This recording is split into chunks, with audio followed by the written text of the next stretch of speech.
Hey everyone, welcome back. I'm Jay, and I'm here as always with my wonderful co host, Patience Jones.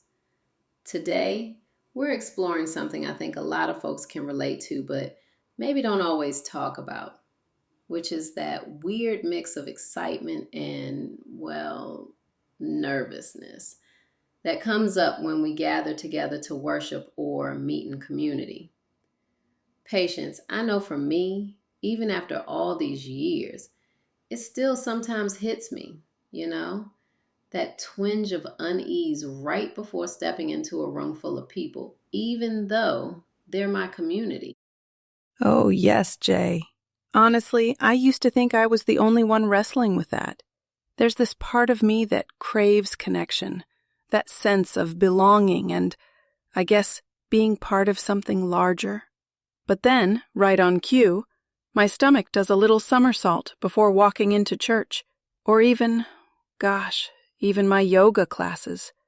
It's like I'm excited and anxious all tangled up. And full disclosure, my mind still wanders to worst-case scenarios. Will I have to speak in front of everyone? What if I forget someone's name? It's so human, isn't it? Exactly. It's human. And you know, as someone who spent years studying how groups work, especially in both religious settings and out, I've learned that even though group worship is supposed to be uplifting, the social dynamics can make it unnerving. We're tribal creatures, right? We gather for support, to find people who think like us, share our values.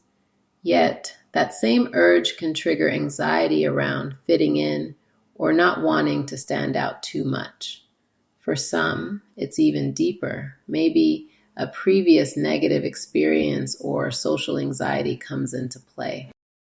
Absolutely, Jay. And it shows up in little ways. The racing thoughts, maybe feeling your palms go a bit sweaty, or your breath getting shallow as you walk into the room.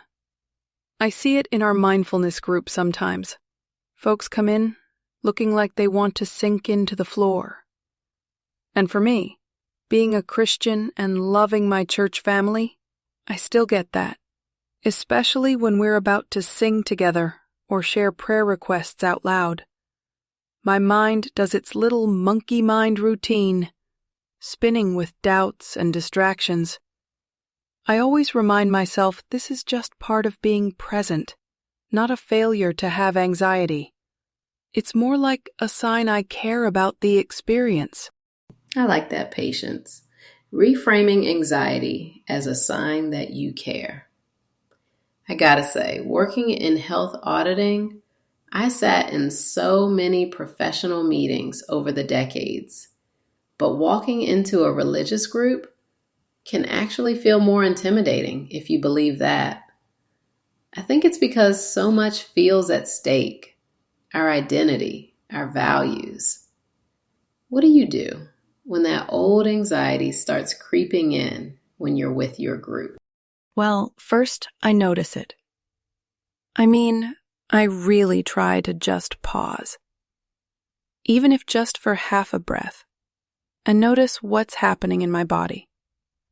Sometimes I'll literally wiggle my toes in my shoes. It's grounding. If my mind's spiraling, I tell myself, okay, that's just the monkey mind swinging around again. I breathe, real slow, and look for someone else who looks a little nervous too. Sometimes we can silently reassure each other, just with a nod or a tiny smile. And honestly, I remind myself that showing up is an act of courage and compassion, both for myself and for others. Love that. Showing up itself is a big deal, even if you don't have anything profound to say, or you don't feel like you're bringing your best self. And, okay, this might sound obvious, but I always used to think it was just a confidence problem, something to be fixed. Turns out, all the reading I've done points to anxiety being really common in group gatherings, especially in worship settings. Studies suggest it's part of how our brains are wired for vigilance in social groups. And honestly, even the NIH, National Institutes of Health, they do a lot of research on human health, including mental health. And there's growing recognition that managing anxiety is as vital as managing our physical health. Definitely. Plus, I think there's something beautifully paradoxical about group worship. It's both safe and vulnerable at the same time. On the one hand, there's collective support.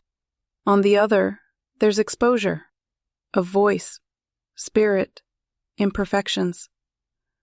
Even if I'm leading meditation or guiding prayer, I sometimes get nervous, especially when the group size shifts or the mood is unpredictable. Last winter, I hosted a small prayer circle, just 5 of us, and my hands were shaking so badly I spilled chamomile tea all over the floor. We laughed, of course, which kind of broke the ice, but that vulnerability invited connection, more than if I had been perfectly calm.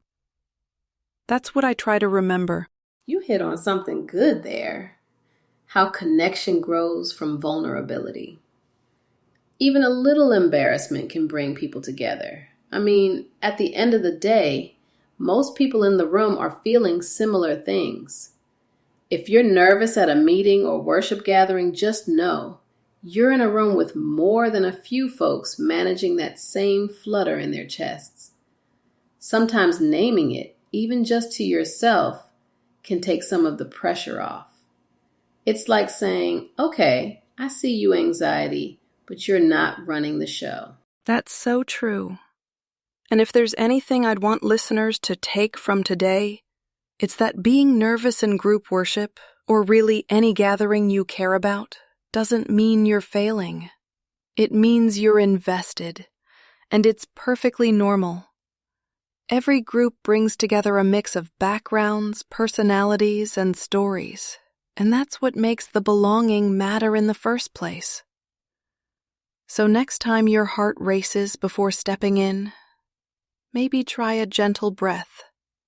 Maybe smile at someone else who looks a bit unsure, and trust that you belong, flaws and all. Amen to that. You don't have to have it all together to show up. And sometimes that's where the best group moments come from. I think that's a good note to close on for today, don't you?